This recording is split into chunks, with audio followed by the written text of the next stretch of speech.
Welcome to the first session of this podcast. I'm Joshua Thompson, and I am Zharia Thompson. Yep, no relation.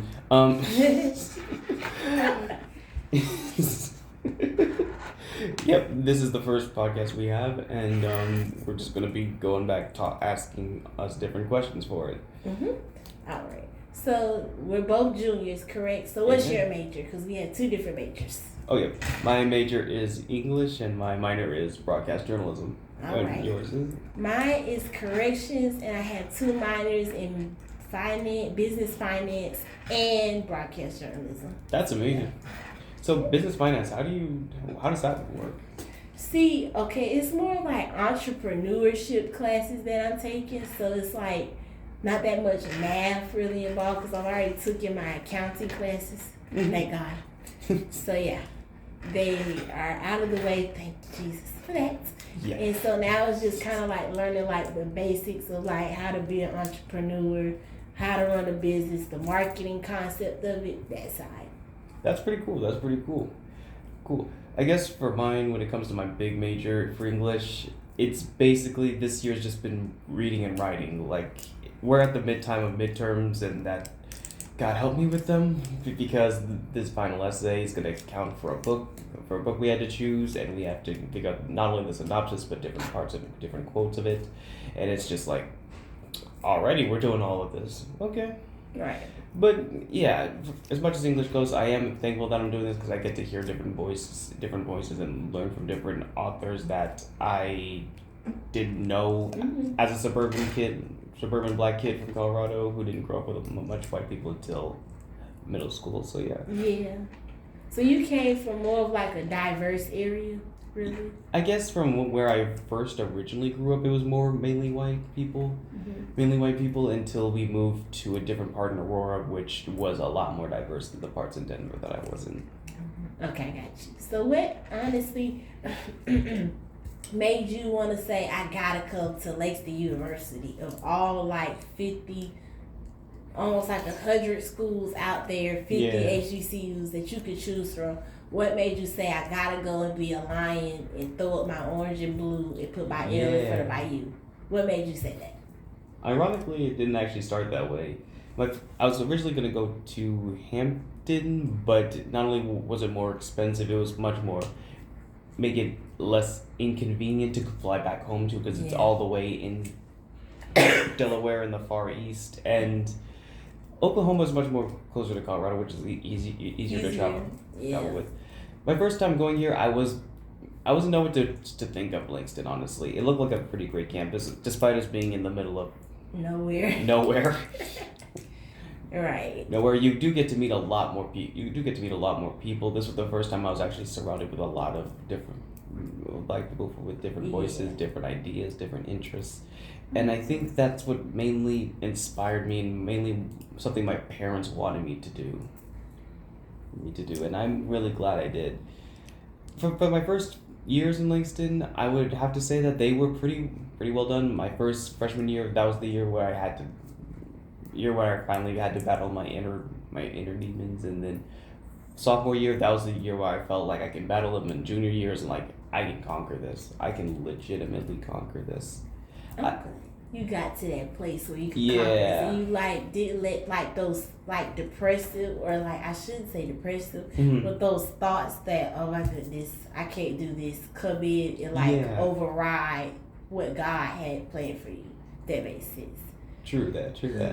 For me, I would really just say, honestly, the reason why I came to Langston, like, as a kid, I would always tell myself I was going to HBCU because, like, the stuff that I would, like, watch on TV, I just always thought that was, like, the way to go. Like, honestly, I really wanted to go to Atlanta for college, but God had other plans for me. Because that's really why I came to Langston. Like, somebody came and Atlanta's crazy, though.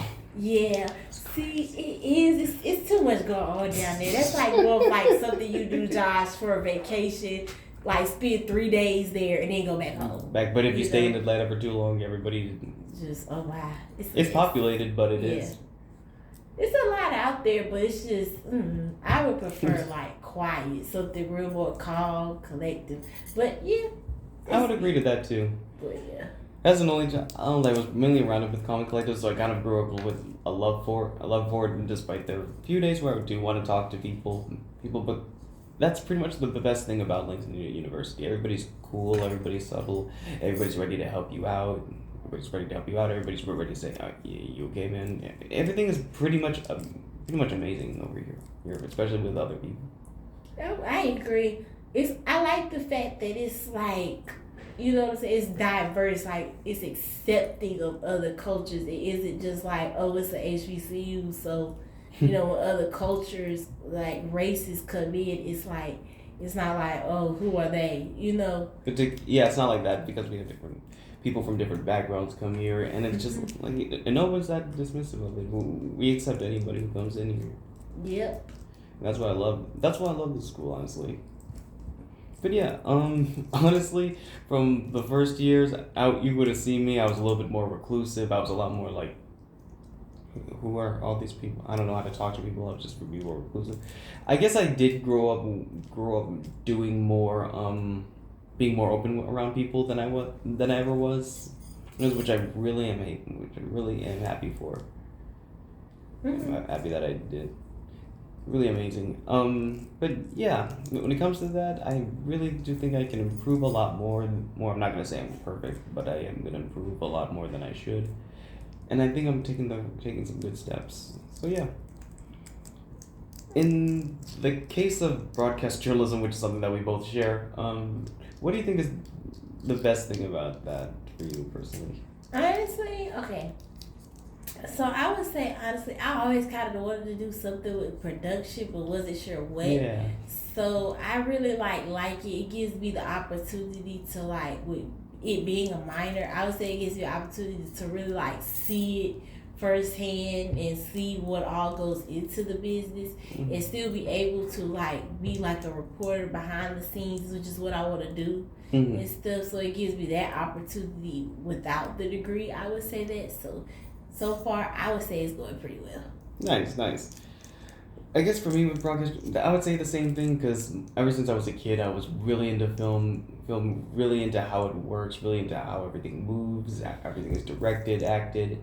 To the point where I wanted to do film for the longest time. I did a small acting thing when I was like 11 and 12. 12 was like an acting school, which was fun, which was really fun. And when it came down to it, I was just like, once I get here, I was just like, how do I get this? Until I decided, just settle for English right now. Just settle for English. And when it came to broadcast journalism this year, I'm really glad I'm in it because, surprisingly, the teachers are really cool, are really laid back, really able to help you out with everything. And yeah, it really does help you learn more about cinematography, which is something I never thought I would be interested in doing. But the way a camera can move, the way even a camera phone could move, the different variations you can move it in, it's really intriguing to me. I think that is cool because like I feel like not too many people get into that business, and it's like if you really think about it, it's a lot of to get into. Like, I don't know, it's a lot of aspects you could take that business. It's not just one thing. Especially like nowadays that we're in the 21st century and like everything is growing and growing and growing. So it's like it's gonna keep expanding. So it's always gonna be more to learn and more to like knowledge you can gain and more like techniques you can get from it. So I think from that aspect, that job to me is cool because it's like that's a job you'll never stop learning it. True that. Especially with cinematography and editing, that stuff basically builds a film. Yeah. But yeah, I'm really interested about this year. Do you have any ideas of what you want to do after you graduate or graduate school?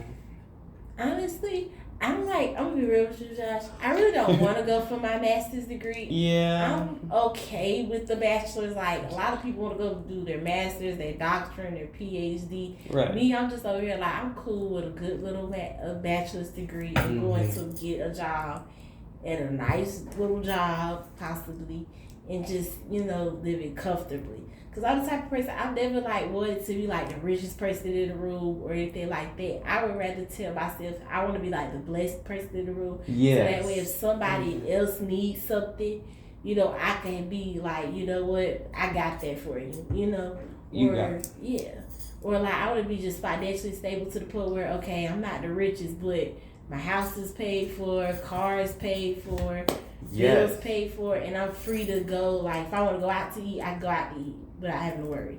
Or if I want to go on like trips, because that's what I really want to do with my life. Travel the world. Traveling is something. Like on my big bucket list to do. I'm going to travel before I leave this earth. So Definitely. yeah, so I would say that. Traveling in and of itself is something that I've been aching to do because I've never actually left this country in my entire life. My parents often travel, but that's mainly for business. They're marketers. Right. And when it comes to it, I really want to at least go to Japan. I at least want to go to Morocco or Kuwait. Morocco, where my cousin is. Maybe even Canada. Just somewhere outside of the U.S. is something that I really want to do. And what you said about being able to graduate and live a successful but not too lucrative lifestyle is really interesting. Because I would say the same too. I do want to work in film and possibly go to film full sail because that's where you learn cinematography. But when it comes down to it, I do want to have like have a car, and I at least want to have enough money to retire from, because that after I graduate, that's pretty much gonna be my goal, to get to have money saved over for retirement. But yeah, and you always talk about God and Jesus, which is something that I really do wish more people talked about here at the school. What made you want to follow God and Jesus even more during college? I'm gonna say because I just feel like honestly, you can't do it without God. Like I ain't gonna lie, Josh, I probably would have been lost my mind for real if I didn't have God. Like it just would have been a whole like showdown. Like that's why I feel like that, and I feel like God, like it's a saying that people say like if God brought you to it, He'll get you through it. So I feel like if God brought me through this. Like, cause I came to college, I'm gonna be real, my mom was just like, she dropped me off really off faith. Cause I had no clue how we were gonna pay for this at all. Me and her had no clue how we were gonna pay for it. So it was really more of a faith thing. So I feel like I need God because, Lord, I'm so dead serious. I can't do this without you. I wouldn't even know where to start without you. Yeah. Like, definitely. What about you? Personally, I would say the same because even during my times before this, where I was really struggling, especially during the pandemic, with my faith in my mental health, I couldn't get the feeling of Jesus out of my head because I just can't imagine a world without him. Like even though I was going against him, I was just like, I can't not believe in him. And this year, basically, this was during sophomore year when Zharia first introduced me to Chi Alpha. That was the first time I felt like I can actually let all my insecurities, all my past mistakes go, and I can finally start fresh as a follower of Christ, and that is something that still lives with me to this day. I want to read the Bible more. I want to get involved more in the glory of God, and it's something that can always pass through with other people if you act in a great way that's loving, nurturing, self-control, and all that stuff. And all that glorious, amazing stuff, it can rub off on people and say, why is this person so different? Why is it so different like that? And I think that's what I think a lot of us really need, especially during this time. But yeah, I really am thankful, and I'm really happy that you believe in Jesus Christ too. I'm sorry if I'm stuttering. I don't know why I'm stuttering. It's just like, yeah. It's something that chokes me up. Yeah. But I agree. I have to get better at like reading the Bible. Same. Putting it like first in my life. Like trying to, even if it's just you start with one verse of the day, that's something at least. It's a start. I used to think I have to read one page a day until my friends told me that's a lot of taking it in, take it all in at once.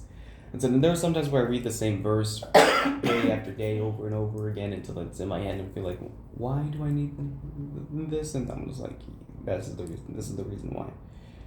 What's your favorite book in the Bible? Favorite book in the Bible? I would have to say, honestly, Exodus. Exodus. The entirety of Exodus for me personally. Personally, because it's mainly just a story about how a man who was stripped away from his family into royalty, who has to confront his own brother, confront his brother, his royal brother, because the will of God to save the people of it, to save his own people. It's a lot to take in, but linking with the plague and everything, which it still runs through. It's amazing how all of that managed to happen. It blows me away. I guess I'd also have to say Mark and Matthew with the teachings of Jesus Christ. When Matthew was inscribing everything Jesus said, word for word, and it's really interesting to hear all of his dialogue in different parables, because some of them even scared me at the time, like the feeling of going up to heaven and being shut out and saying that you did not know me, you'll be cast out. And I was like, oh my goodness, I got to get right with this. It's startling, but it is but I have to admit, it really was necessary to learn. And I have to say, oh, sorry about that. You good. Surprisingly, when it came to the book of Joshua, I didn't start reading that one until winter break last year. Yeah. That was the first time I actually started reading the whole thing, and I was just I was gobsmacked by some of the things that happened with the amount of war. I was like, I did not expect this to happen after Jericho, but I first started reading it, and I was just like, I missed all of this. Yes.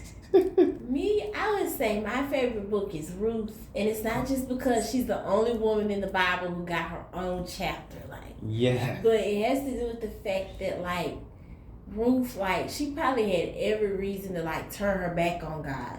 She was a widowed woman. Mm-hmm. She didn't have any family. She had every reason to go on about her life, but she sat there and stayed submissive and did right by God, even though she had every reason to go all cuss, scream, yell, or even Sarah, who's mom?